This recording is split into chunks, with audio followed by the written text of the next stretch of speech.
오늘 여러분과 더불어서 함께 살펴보실 우리 하나님의 말씀의 제목은 내 부모를 공경하라는 10계명 중에 5번째 나오는 그 계명에 대한 문제를 살펴보는 시간 갖도록 하겠습니다.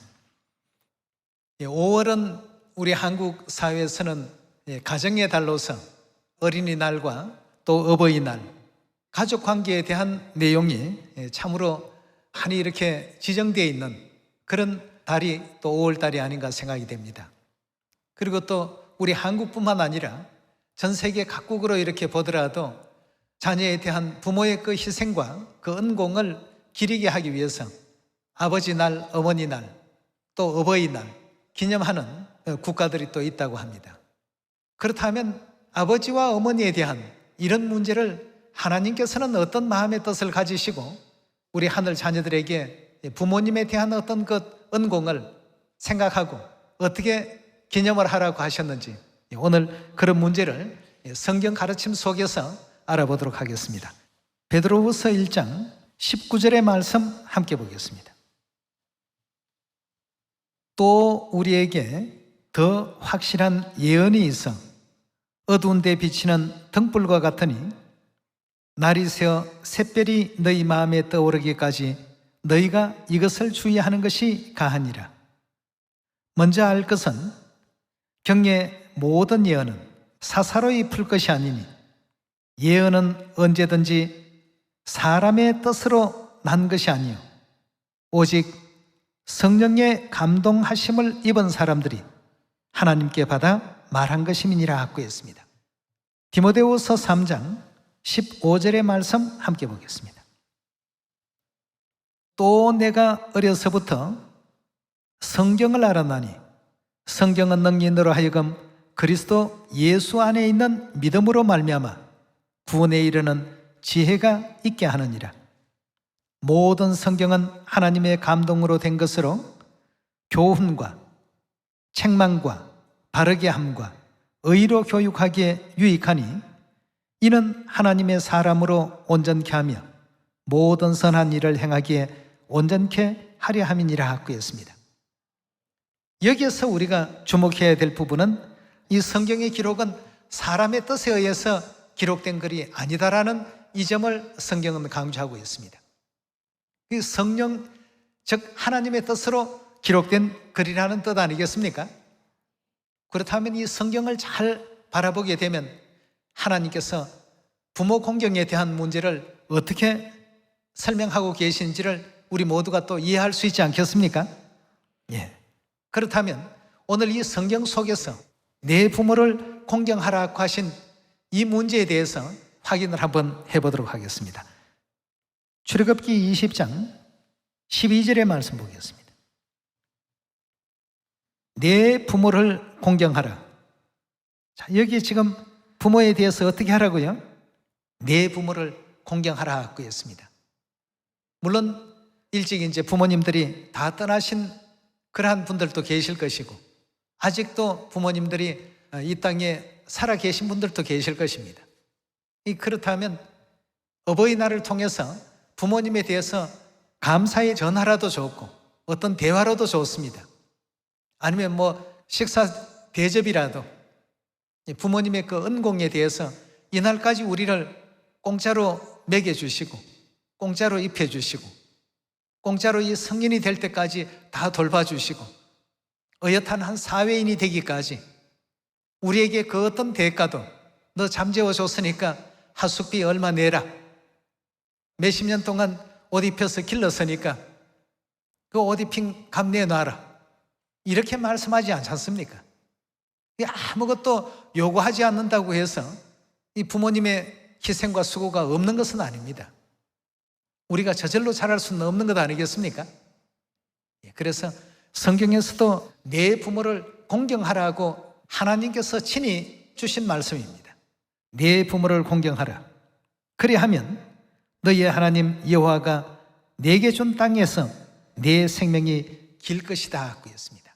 이 하나님께서 이제 영육간에 부모를 공경하는 사람에게는 이러이러한 어떤 축복을 주시겠다고 하는 말씀을 지금 주고 있습니다. 신명기 27장 16절의 말씀 같이 보시겠습니다. 그 부모를 경홀히 여기는 자는 어떻게 된다고요? 그 부모를 경홀히 여기는 자는 저주를 받을 것이라 할 것이요 모든 백성은 아멘 할지니라 하고 했습니다. 예. 그래서 우리는 우리의 부모님이 어떤 입장에 계시든 부모 공경할 줄 아는 그런 하나님의 자녀들이 다 되셔야 되겠습니다. 보이지 않는 어떤 많은 수고 속에서 오늘의 우리가 지금 이렇게 존재하고 있는 것입니다. 그래서 우리 하나님께서 출애굽기 20장의 말씀과 신명기 27장의 말씀을 통해서 부모를 결단코 경홀히 여기지 말고 부모님에 대해서는 항상 공경의 예를 다 하라고 했습니다. 그래서 어린아이들이라 할지라도 부모님에 대해서 예를 갖추거나 또 공경의 도리를 다하는 그런 가정의 내용들을 보면 굉장히 참 허무합니다. 그러나 그렇지 못하고 부모하고 자녀 간에 친해야 된다, 가까이 지내야 된다 해서 버릇 없이 하는 자녀들로서 양육을 시켜놓는 집은 보면 자녀를 왜 저렇게 양육할까? 굉장히 참 안타까울 때가 많습니다. 모쪼록 우리 인류 인생을 창조하신 창조주 하나님께서 주신 그 가르침 그대로 볼 때 부모를 결단코 경홀히 여기지 않고 공경할 수 있도록 각 가정에서도 그런 어떤 지도가 반드시 필요하리라고 얘기해집니다. 그럼 부모 공경에 대한 이 부분을 왜 하나님께서 성경을 통해서 하나님 백성들에게 선포를 해놓으셨을까? 이게 선포가 됐다 하더라도 이걸 그대로 지키는 사람들이 많지가 못합니다. 그러나 우리 하늘 자녀들은 반드시 이렇게 따라가야 되겠죠. 하나님의 말씀이시니까, 하나님의 뜻이니까, 하나님의 뜻대로 뜻을 행하는 자가 가는 곳이 천국이니까 반드시 그래야 할 수 있는 우리가 되어야 되겠습니다. 자, 그렇다면 이 땅의 그 모든 일들은 하늘의 것의 모형과 그림자라고 하지 않았습니까? 그렇다면 이 땅의 부모님을 하늘의 모형과 그림자적인 입장에서 바라보게 된다면 실물의 아버지와 실물의 어머니는 누구실까? 성경은 하나님이 바로 우리 아버지시고 어머니시다라는 이 장면을 알려주고 계시지 않습니까? 마태복음 6장 9절의 말씀 보겠습니다. 그러므로 너희는 이렇게 기도하라. 하늘에 계신 누구라고 했죠? 우리 아버지요. 누구를 가리켜서 아버지라고 했습니까? 8절에 우리 잠깐 한번 보고 넘어가도록 합시다. 그러므로 저희를 본받지 말라. 구하기 전에 너희에게 있어야 할 것을 하나님 누구라고 했습니까? 너희 아버지께서 아시나니라 하고 했습니다. 하나님은 우리들의 아버지십니다. 그래서 9절에도 그러므로 너희는 이렇게 기도하라. 하늘에 계신 우리 아버지여 이름이 거룩히 여김을 받으시오며.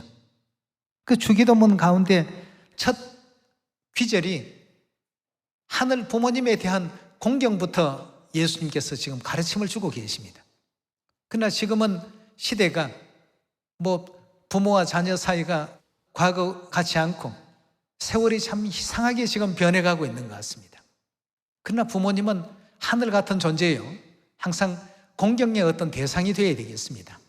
물론 가까이 하시고 친하시고 마음의 거리를 멀리 두라는 것은 절대 아닙니다. 그러나 공경해야 될 대상인 것만큼은 틀림없기에 예수님께서도 이 땅에 오셔서 기도문을 가르쳐 주실 때 공경하라는 이 뜻에서 이 부분을 먼저 알려주셨습니다. 9절의 말씀 봅니다. 그러므로 너희는 이렇게 기도하라. 하늘에 계신 우리 아버지여 이름이 어떻게 여김을 받으셔야 된다고요? 거룩히 여김을 받으시오며 나라의 임하옵시며 뜻이 하늘에서 이루신 것 같이 땅에서도 이루어지이다. 오늘날 우리에게 일용할 양식을 주옵시고 우리가 우리에게 죄 지은 자를 사하여 준 것 같이 우리 죄를 사하여 주옵시고 우리를 시험에 들게 마옵시고 다만 악에서 구하옵소서. 나라와 권세와 영광이 아버지께 영원히 이사옵나이다 하고 했습니다. 자, 기도문을 가르쳐 주실 때 어떠한 마음가짐으로 아버지로서 그 하나님께 우리가 격려의 어떤 그 마음을 다해야 되는지에 대해서 알려주셨습니다. 이 땅에 계신 부모님에게도 잘 하셔야 됩니다만 그 부모님의 부모님 또 그 부모님의 부모님을 거슬러 올라가게 되면 우리의 참 부모님은 영원하신 하나님 아버지와 하나님 어머니 아니시겠습니까? 히브리서 우리 12장도 한번 열어봅시다. 12장 8절입니다. 징계는 다 받는 것이거늘 너희에게 없으면 사생자요 참마들이 아니니라. 9절입니다. 또 우리의 육체의 아버지가 우리를 징계하여도 공경하였거늘 하물며 모든 영의 아버지께 더욱 복종하여 살려 하지 않겠느냐 하고 했습니다. 자, 여기도 지금 하나님은 우리의 뭐라고 되어 있습니까? 아버지시요 우리의 부모님이십니다. 그럼 당연히 우리가 아버지라고 부르니까 우리는 하나님과의 관계에서 자녀라는 입장에 자연스럽게 놓이지 않습니까? 예. 그 우리가 성령의 가르침인 성경을 통해서 계속 확인해 보도록 합시다. 고린도후서 6장 17절의 말씀 보시면 그러므로 주께서 말씀하시기를 너희는 저희 중에서 나와서 따로 있고 부정한 것을 만지지 말라. 내가 너희를 영접하여 너희에게 뭐가 된다고요? 아버지가 되고 너희는 내게 자녀가 되리라. 전능하신 주의 말씀이니라 하셨느니라 하고 했습니다. 이 내용을 보니까 하나님을 우리 부모님으로 우리는 하나님의 아들과 딸의 그 위치에 두셨다는 사실을 확인해 볼 수가 있겠습니다. 우리가 이런 어떤 내용을 보면 5월 가정의 달과 더불어서 하늘 가족에 대한 이 문제가 더 참 소중한 어떤 그 관계로서 이루어져야 된다는 사실을 다시 한번 확인해 볼 수가 있겠습니다. 하나님은 우리의 아버지시요 우리의 어머니시요 우리는 하나님의 그 자녀들이구나. 이 사실을 오늘 다시 한번 마음 깊이 또 확인도 하시고 유괴 부모님들까지 잘 인도해서 영원한 천국에서 세세토록 영생과 복락을 함께 누릴 수 있게 된다면 뭐 이보다 더 큰 기쁨이 또 어디 있겠습니까? 그런 효도를 할 수 있는 우리 하늘 자녀들이 또 다 되셔야 되겠습니다. 자, 여기에 지금 하나님 아버지와 또 자녀의 관계에 대해서만 언급이 되어 있습니다만 갈라디아서의 말씀을 보면 우리에게는 아버지뿐만 아니라 어머니도 계신다는 사실을 증명하고 있습니다. 4장 26절의 말씀 보시면 오직 위에 있는 예루살렘은 자유자니 누구시라고요? 우리 어머니라 하고 했습니다. 27절의 말씀을 연이어 보시면 기록된 바 잉태치 못한 자여 즐거워하라 그렇지 못한 자여 소리질러 외치라 이는 홀로 사는 자의 자녀가 남편 있는 자의 자녀보다 많음이니라 하였으니 형제들아 너희는 이삭과 같이 약속의 자녀라 하고 했습니다. 우리는 이삭과 같은 약속의 자녀입니다. 그러나 그때의 육체를 따른 한 자가 성령을 따른 한 자를 핍박한 것 같이 이제도 그러하도다. 그러나 성경이 무엇을 말하느뇨? 계집종과 그 아들을 내어 쫓으라. 계집종의 아들이 자유하는 여자의 아들로 더불어 유업을 얻지 못하리라 하였나니라. 그런즉 형제들아 우리는 계집종의 자녀가 아니요 누구의 자녀라고요?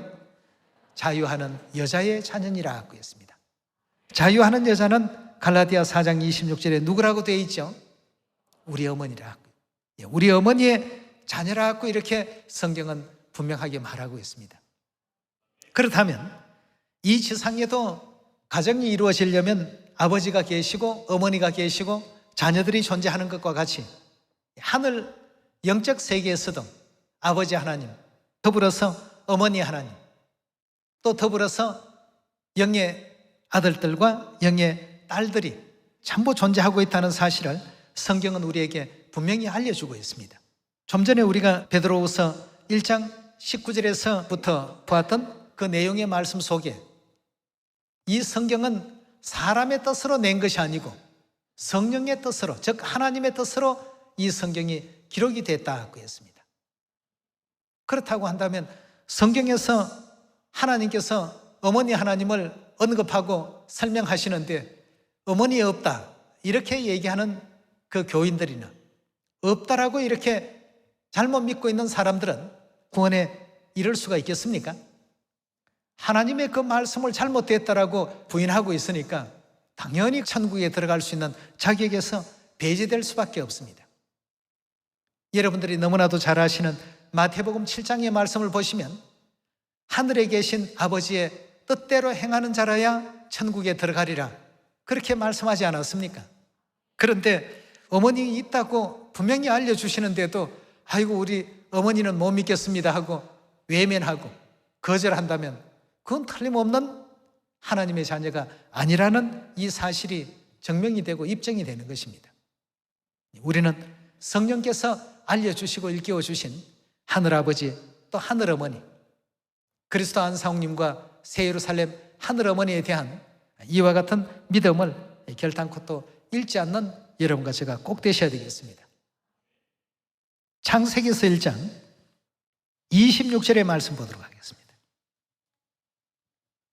하나님이 가라사대 우리의 형상을 따라 우리의 모양대로 우리가 사람을 만들고 그로 바다의 고기와 공중의 새와 육축과 온 땅과 땅에 기는 모든 것을 다스리게 하자 하시고 라고 했습니다.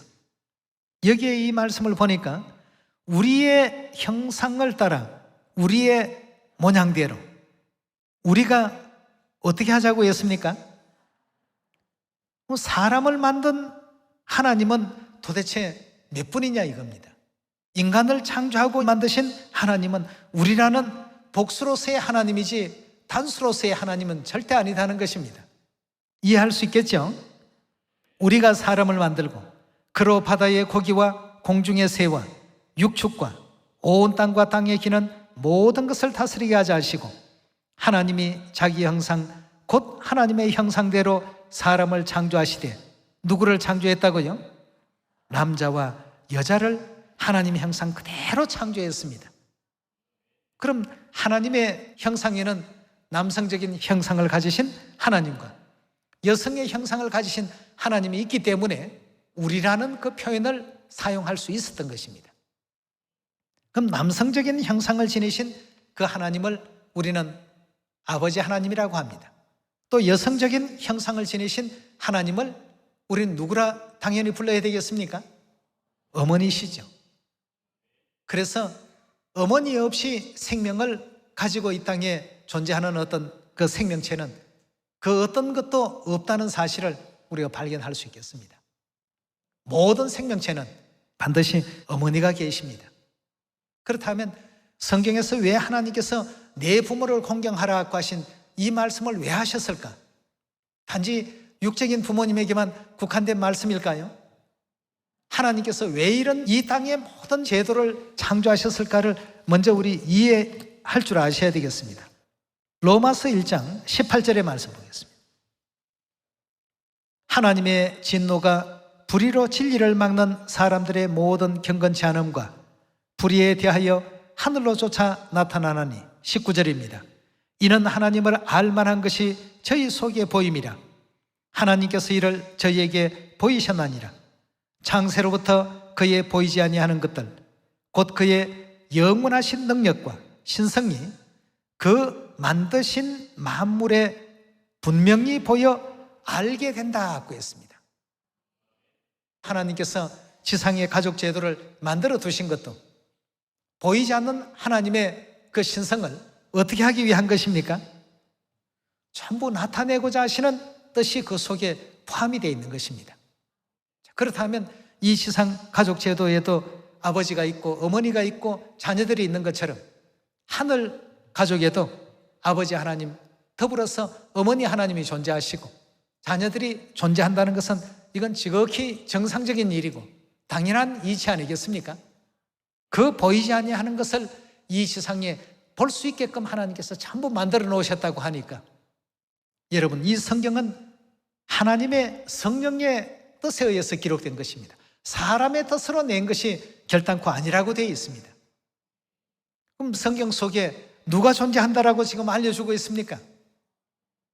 아버지 하나님도 어머니 하나님도 하늘의 아들, 딸들도 다 존재하고 있다는 사실을 우리에게 지금 일깨워주고 계시지 않습니까? 그럼 이 사실은 믿는 것이 하나님의 뜻입니까? 믿지 않는 것이 하나님의 뜻입니까? 당연히 믿어야 되겠죠.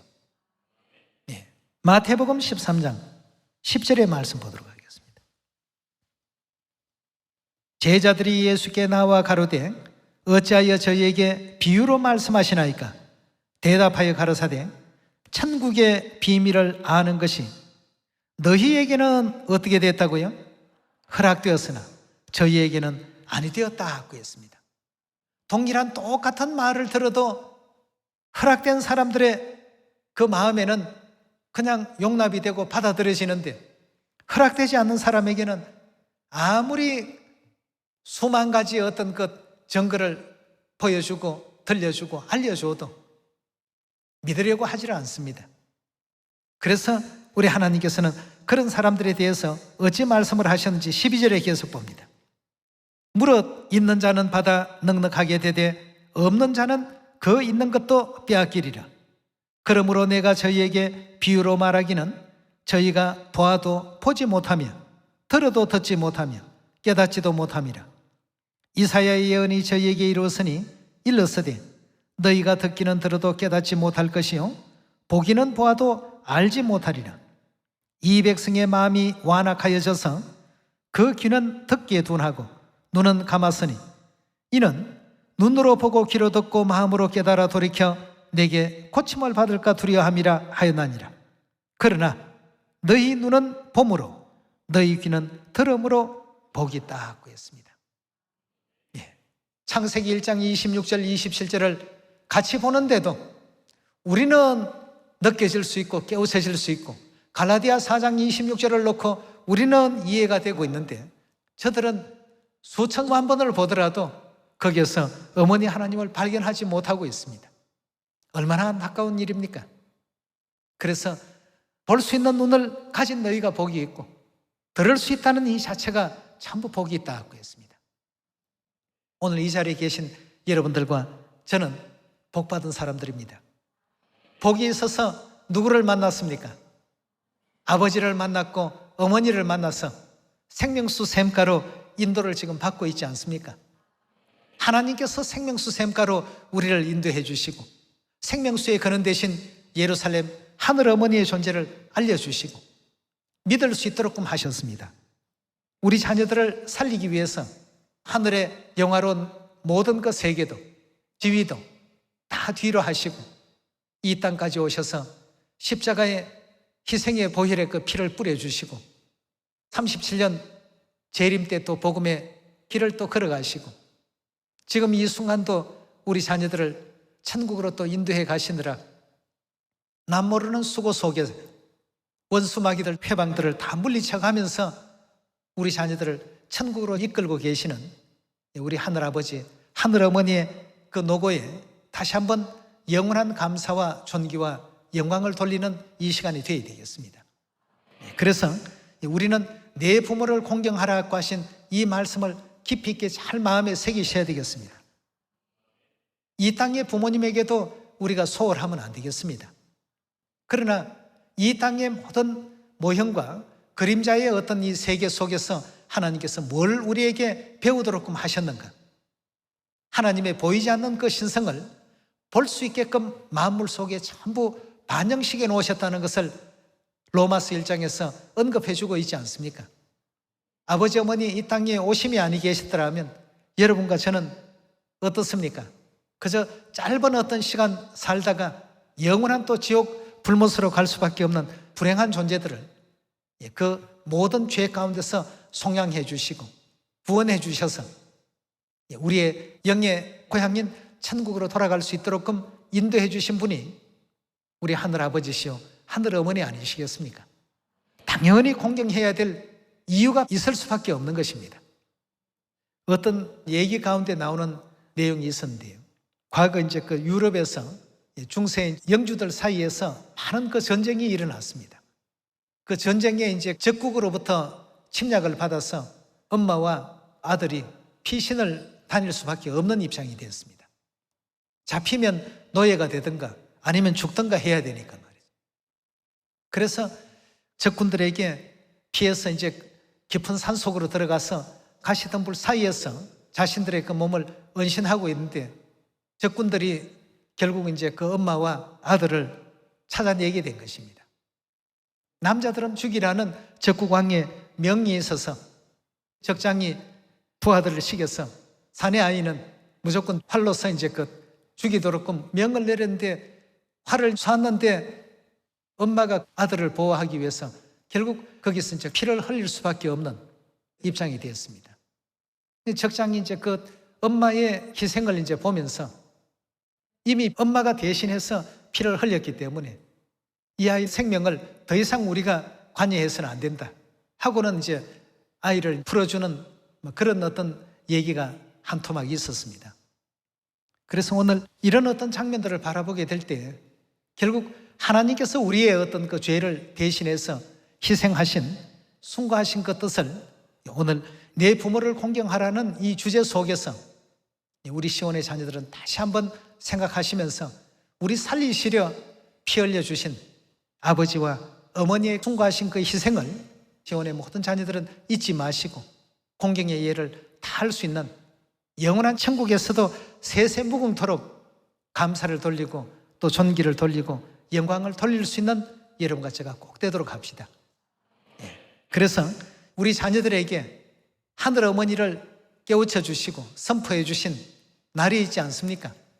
우리 하늘 어버이날, 이 날을 통해서도 아버지 어머니께 더 감사와 존귀와 영광을 돌릴 수 있는 우리 시온의 모든 자녀들이 꼭 되시고 한 영혼도 아버지 어머니 품을 잃어버리지 않고 어디로 인도하시더라도 끝까지 따라서 천국 구원에 이룰 수 있는 여러분들이 꼭 되시기를 부탁드리겠습니다. 감사합니다. 복 많이 받으세요.